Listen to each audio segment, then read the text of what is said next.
Partner van Limburg Vandaag is Intratuin. Welkom terug bij Limburg Vandaag vanaf de Intratuin in Geleen. En mijn volgende gast die ziet er wel heel bijzonder uit. Dat is Marjolein Damman van Kasteel Limbricht. Welkom. Dankjewel. Je ziet er echt super mooi uit. Ja, dank je. Dus volgens mij heb je Sinterklaas ook al helemaal achter je gelaten en ben je helemaal in kerst- en ijssfeer. Ja, we hebben het kasteel van Sinterklaas voor de allereerste keer gedraaid met 7500 bezoekers. Zo. Dus dat was echt fantastisch. Ja. En nu is het tijd om aan de kerst te gaan beginnen. Ja, en dat hoe probeer pakken jullie dat aan? Ja, ik probeer dat in het wit te doen, in dit geval. En wij hebben allerlei hele mooie creaties en typetjes op het kasteel. We hebben heerlijk eten, van een brunch tot een diner. En wij verzorgen dat met allerlei hele leuke extra ambiance, zoals een ijskoningin of een levende kerstboom. Ja, want zij lopen daar dan rond. Je loopt zelf ook zoals ijskoningin rond? Ja, ik vind met de kerst werken fantastisch. Dus ik ben altijd 1 dag aanwezig als kerstboom of als ijskoningin. Zoals ik zin heb. En gewoon de mensen een hele leuke dag laten beleven op het kasteel. Ja, want zij gaan ook echt interactief aan de slag met de bezoekers, zeg maar. De typetjes die er rondlopen. Nou, we moeten natuurlijk iedereen lekker laten eten, want daar gaat het met kerst om. Maar we proberen een hele aparte sfeer te creëren. Je zit al midden in een kasteel. Je wordt ontvangen door een personage onder de poort met een glaasje glühwein. En dan lopen wij de verschillende de zalen langs en proberen daar een beetje stemming te creëren eigenlijk. Ja, maar naast het eten inderdaad, met de kerst, hebben jullie ook nog andere activiteiten. Ja, bijvoorbeeld het glasblazen, er zit nog een bijzonder verhaal achter, toch? Ja, wij doen het de hele maand december eigenlijk na Sinterklaas zakelijke kerstevenementen, noem maar op. En er zijn zoveel leuke activiteiten te regelen met kerst. Glasblazen, dat is oorspronkelijk ook echt de ballen te blazen ter bescherming van de duivel. Die werden voor het raam gehangen, dus die waren heel belangrijk eigenlijk. Maar zo kun je ook een silhouetknipster bedenken die uit de vroegere tijden de kerstkaarten knipte. Ja, maar ja, ik blijf maar iedere keer naar je kleding kijken, want ik vind het heel bijzonder. Toch even een vraagje, heb je dit zelf gemaakt of heb je dat ergens vandaan gehaald? Ja, de kleding die wij hebben, ik heb zo'n 200 pakken in het kasteel hangen, zijn of zelf gemaakt of gekocht of samengesteld uit van alles. Maar dat kan ook van de rommelmarkt zijn. Je kan ook van een trouwjurk een hele mooie ijskoningin maken. En dan ga je zelf creatief mee aan de slag? Ja, de hoeden ben ik wel goed in, maar de rest niet zo heel goed. Dus daar vraag ik hulp in van mensen die dat wel heel goed kunnen. Nou, ze zetten in ieder geval een hele mooie sfeer neer, denk ik zo. En de schmink? De smink doe ik zelf. Dus maar je geeft ook cursussen aan de acteurs die daar allemaal rondlopen, toch? Ja, die geef ik les hoe ze de personages moeten inzetten en hoe ze de smink moeten doen. De ene is daar beter in als de andere. De heren meestal iets minder als de dames. En voor de rest geef ik vlak voor de carnaval ook een aantal sminklessen voor de gasten. Gewoon omdat ik het zo superleuk vind om te sminken eigenlijk, het grimeren te doen. En hoe beleef je nou zelf die kerstdagen? Want je bent toch eigenlijk als typetje lopen er onder andere rond. Ja. Maar hoe beleef je zo'n dag zelf? Ja, ik vind het helemaal niet erg om met kerst te werken. Ik vind het juist heel leuk om al die mensen te mogen ontvangen op zo'n speciale dag en hun een fantastische kerst te geven. En ja, dan vier ik het wel de dag ervoor of de dag daarna. Dat maakt mij niet uit. Maar ik wil dan graag op het kasteel zijn om de gasten te verwelkomen. Nou ja, voor de mensen thuis, ze kunnen er natuurlijk naartoe, naar Kasteel Limbricht. Op onze site kunnen jullie meer informatie daarover vinden, namelijk op www.tvl.nl.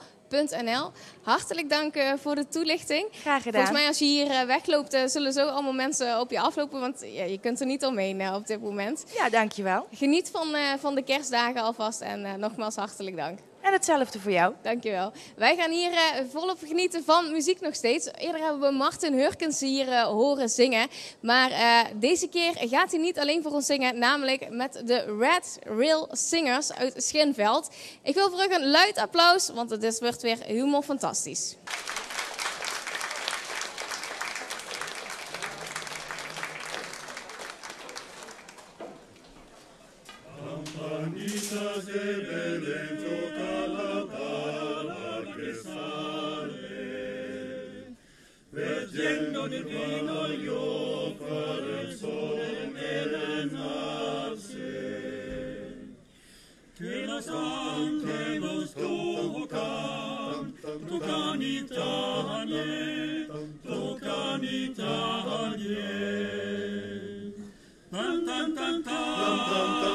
Tocca l'Italia.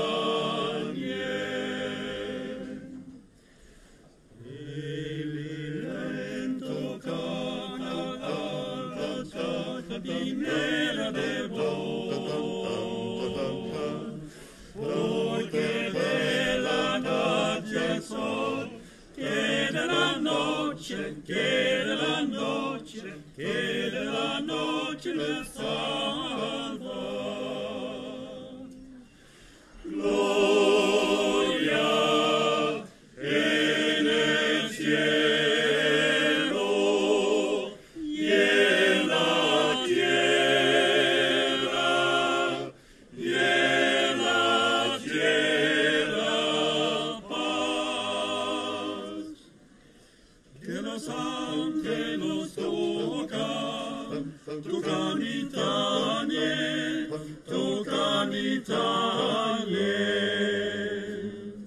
Tan tan tan tan tan tan tocan Italie.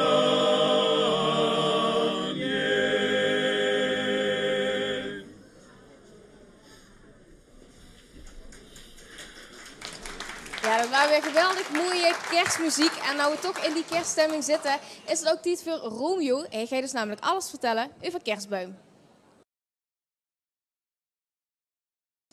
We hebben net al hele mooie muziek van ze gehoord. De Red Rail Singers uit Schinveld. Martin Hurkens zit er natuurlijk ook bij. Maar wat je misschien niet weet, is dat het onderdeel is van de zangvereniging Oranje uit Schinveld. En die hebben ook bijzondere resultaten gehaald. Pemech en Toffel, Jo en Harry, welkom.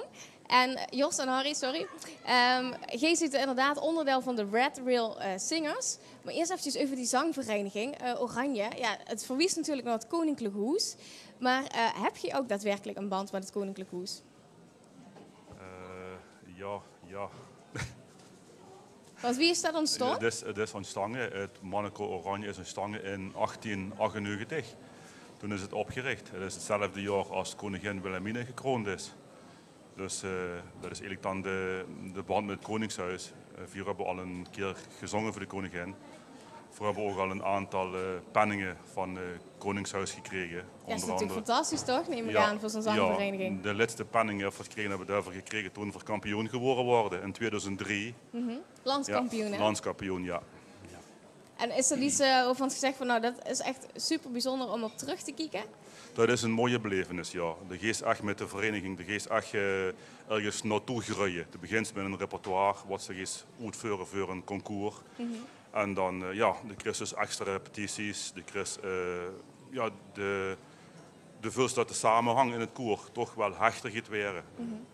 Ja, dat is dus, en de geest op een gegeven moment komt ze dan in zo'n finale terecht en dan wint ze dan. En dat is dus een hele mooie belevenis. Ja, dat is natuurlijk geweldig. Ja. En ja, de vereniging bestaat dus al 114 jaar. Dat is natuurlijk ook al een enorme prestatie. En in zo'n 9 jaar geleden is dan inderdaad een apart ensemble gevormd. De Red Rail Singers. Ja. Wie is dat gegangen? Nou ja, dus eigenlijk begon met een klein optredentje voor een doopfeestje van mijn eerste kleinzoon. En daarna vonden die aantal mensen die vonden dan dat prachtig om dat verder te doen. Niet te stoppen, gewoon verder gaan. En tot nu toe bestaan van de gummer. En we hebben nog regelmatig optredens. En het is heel leuk en gezellig. Het is niet meer alleen bij de eigen feestjes gebleven. Nee. Je gaat ook zo op paard. Het zijn er meerdere geworden. Ja. Maar ja, Martin Hurkens, waar je het er net al even over, die zingt er ook inderdaad bij. Ja. Maar ja, in 2010 is voor hem natuurlijk een hoop veranderd. Maar wie is dat dan voor de zangvereniging geweest? Ja, ook het moeilijker. En, het is toch een drijvend persoon en een leidend persoon in de muziek en ook in het koor. En dat moest ze natuurlijk proberen op te vangen. En dat is niet altijd makkelijk, maar het gaat redelijk goed. Maar ik kan me voorstellen dat het misschien ook wel positief is geweest natuurlijk. Want je hebt wel een naam die je nou mee kunt geven aan de vereniging. Ja. Het enige nadeel is van, we moeten dus onze uitvoering een beetje afstemmen met Martin. Want als Martin het kent en wil ze bepaalde stukken zingen, dan gaat dat gewoon niet. Dan moet dat verschoven worden door ons. Ja. Maar het is wel mooi dat hij natuurlijk op een bijzonder moment, en we zien Blied dat dat vandaag ook voor ons wil doen, met wil zingen, toch? Ja. En vandaag horen we de kerstmuziek, maar wat voor repertoire heb je nog meer? Nou, van alle wereldlijke muziek, Engelstalig, Duitsstalig, Iers, Limburgs. Ja. Muziekstukken die door onze dirigent Kroppesek omgeschreven zijn. En met name muziek van Joep Rademakers. En over het troubadour, Schinveldse troubadour. Waar de dirigent muziek opgeschreven heeft. En daar hebben we hier dus liederen veuren weer ook goed. Zowel met de Red Rail als ook met Zangkoor Oranje. Het ganse jaar door gaat het. Ja. Maar is de kerstperiode nou een belangrijke periode voor u? Ja, best wel. Ja, veel extra optredens? Ik heb meer optredens. Rond de kerst, voor kerst, een beetje na kerst nog. Ja. Nou is dit natuurlijk een iets kleinere vorm, wordt nou in optreden. Normaal heb je de grote zangvereniging Oranje. Ja. Is het nou moeilijk om die grote vorm erin te houden? Want ik kan me voorstellen dat het tegenwoordig toch wel lastig is om aan leden te komen. Ja, heel lastig. Ja. Wie probeert je dat toch Dat weet al, hè? We hebben een aantal zaken geprobeerd. We hebben eens een keer met een huifkartocht door een aantal dorpen gegaan om nieuwe leden te werven. Maar dat heeft tot nog toe geen nieuwe leden opgeleverd. Het enige wat ze nog een beetje hups is dat ze leden van een ander koor zouden kunnen krijgen. Een koor wat ophuurt met te bestaan. Dan zeggen ze en die lui willen toch hier blijven zingen. Dus die komen dan bij ons zingen gewoon. Dat is eigenlijk zo gaat van ja, cru gezegd, de een zijn dood is de ander zijn brood. Ja, maar ja, op zich zou het natuurlijk mooi zijn als de mensen uit zichzelf Precies, Ja. ja. de Het weg is vinden. over alle problemen. Het is in de ganse regio, zelfs over de grens, dat de koren gewoon problemen hebben met nieuwe leden te krijgen. En de jongere mannen die hebben andere interesses. Of die zijn een beetje bang om in een koor te gaan zingen. Dat ze dan vaak misschien dan alleen voor staan. Nou, misschien is het dan mooi om nog even te vertellen wat er dan zo mooi is om aan zo'n koor deel te nemen. Nou, het samen zingen met een groep, dat is gewoon geweldig. Ja. Ja. We hebben een aantal hele leuke herinneringen gedaan. We hebben een keer een uitvoering gehad samen met Goyas Cas. Dat is een Spaanse dansgroep. Hun deed je dus dan de Spaanse dansen die je hun verzorgen. En flamenco dansen deed je die. En deed je dus dan tussendoor een combinatie met hun dan Spaanse liederen ter horen brengen. Ja. Het was een mooie belevenis. Dat is een mooie ervaring. Ja, inderdaad. dat blijft zich lang bezig uit, ja. Ja. Plus, we hebben een keer met ons groepje in het kader van het WMC over de man van La Mancha hebben we dan in een aantal plaatsen uitgevoerd. Dat is dan omgeschreven dan van het Spaans in het dialect gewoon dan. Dus er wordt dus de man van de meulen. Ja. Dat is ook een hele leuke belevenis. Ze zijn in Herzograad, in Orken, in Venlo, Zittert, Remuin. Waarvan ik een ganse week lang elke avond een optreden had. Dat is wel, zo het blijft ik echt bij, ja. Ja, dat geloof Het ik, is ja. leuk om het dialect wat we hebben, om dat niet, ook in de muziek niet verloren te laten gaan. Ja. En weer te verspreiden. Ja. Ja. Nou, Stotgo, op komende zondag 9 december heb je ook een speciaal kerstconcert Ja. in Schinveld. Ja. Daar kunnen mensen gewoon komen kijken. Ja. Kaarten zijn nog te krijgen. En waar is het precies? Dat is in de Eligiuskerk in Schelvent. Ah, oké. Nou, dus en wie laat? Dat de mensen ook weten wie laat ze lopen zien. Om 3 uur. Om 3 uur 's middags. Ja. Oké. Nou, wij mogen in ieder geval van een mooi nummer van euch genieten. Dus ga ik vooral alvast lekker klaarstaan. Dan kan ik tenminste vast weer maken voor nog een mooi kerstnummer van deze groep uit Schinveld, de Red Rail Singers. We gaan van ze genieten.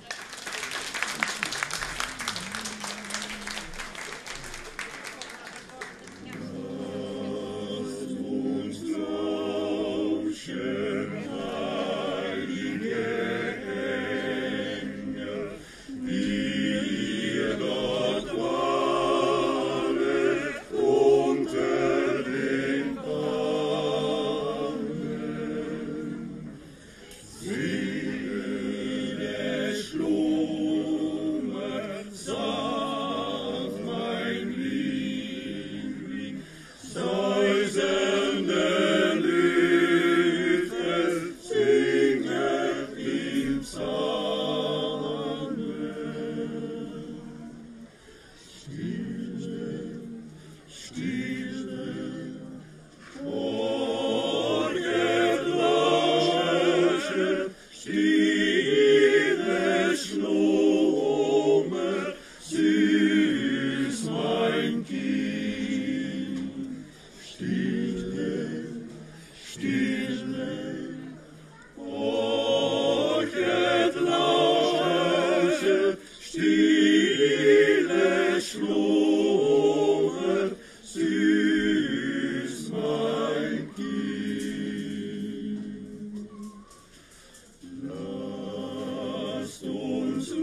Ja,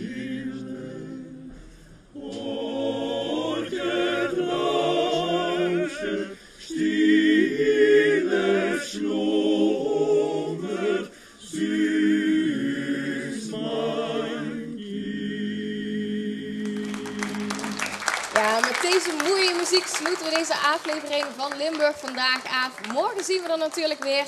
En dan hebben we ook weer heel veel moois. Dus tot dan. Hoi hoi.